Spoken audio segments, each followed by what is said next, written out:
ഇവിടെ തന്നെയാണോ? ചിങ്ങവനത്താ. ആ പക്ഷെ സ്റ്റുഡിയോ ഇട്ടിരിക്കുന്നത് ഫ്രണ്ടിന്റെ കടമുറിയില്ല. ആ. റേറ്റ് കുറച്ച് കിട്ടും. പേര് പേര് ഡിസ്നി ജെയിംസ്. ആ ഇഷ്ടം പോലെ വർക്കൊക്കെ കിട്ടുന്നുണ്ടോ? ആ കുഴപ്പമില്ല.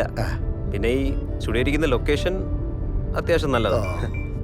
പെൺകുട്ടികളൊക്കെ പഠിക്കുന്ന കോളേജിന്റെ ഫ്രണ്ടിലായതുകൊണ്ട് അല്ലേ? അല്ല, നിങ്ങളുടെ സ്ഥലം? ഞങ്ങൾ ഇവിടെയൊക്കെ തന്നെ ഉള്ളവരാ. ആ ആ ആ.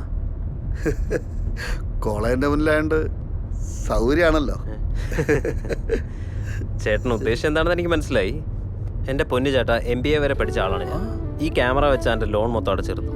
പിന്നെ എൻ്റെ താഴെ ഒരാളുണ്ട്, അവളെ കെട്ടിച്ചു വിടുകയും ചെയ്തു. ഓ അല്ല, ഇത്രയും സുന്ദരിമാർ പഠിക്കുന്ന കോളേജിന്റെ മുന്നിൽ സ്റ്റുഡിയോ ഇട്ടിട്ട്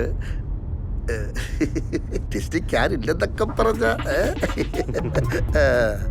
അങ്ങനെ ആരും ഇല്ലെന്ന് ഞാൻ പറഞ്ഞില്ലല്ലോ. നമുക്കുണ്ട് ഒരാള്. അങ്ങനെ വഴിക്ക് വാ. മുഖം കണ്ടപ്പോഴേ തോന്നി കള്ളത്തരം. ആരാ ആരാ? അതൊക്കെ ഉണ്ട്. ഒരു നായർ കുട്ടിയാ. അപ്പോ പ്രതീക്ഷിക്കാം ഒരു ഒളിച്ചോട്ടം അല്ലേ? എന്തിനാ ചേട്ടാ ഒളിച്ചോടുന്നത്? അതൊക്കെ ഒരു സമയമാകുമ്പോ അവളുടെ പഠിത്തമൊക്കെ കഴിഞ്ഞിട്ട് അന്തസ്സായിട്ട് അവളുടെ വീട്ടിൽ ചെന്ന് പെണ്ണ് വയ്ക്കാമെന്ന് ഞാൻ അവൾക്ക് വാക്ക് കൊടുത്തിട്ടുണ്ട്. പിന്നെ എനിക്കൊരു അനിയത്തിയൊക്കെ ഉള്ളതല്ലേ ചേട്ടാ. ആ പെങ്കൊച്ചനെ ഇത്രയും കാലം കഷ്ടപ്പെട്ട് വളർത്തിയ കുടുംബക്കാരെയൊക്കെ മറന്നിട്ട് ഒളിച്ചോടുക എന്ന് പറഞ്ഞാൽ ഞങ്ങളത് ചെയ്യില്ല. ഉറപ്പാണോ? ഉറപ്പാണോ? ഉറപ്പ്.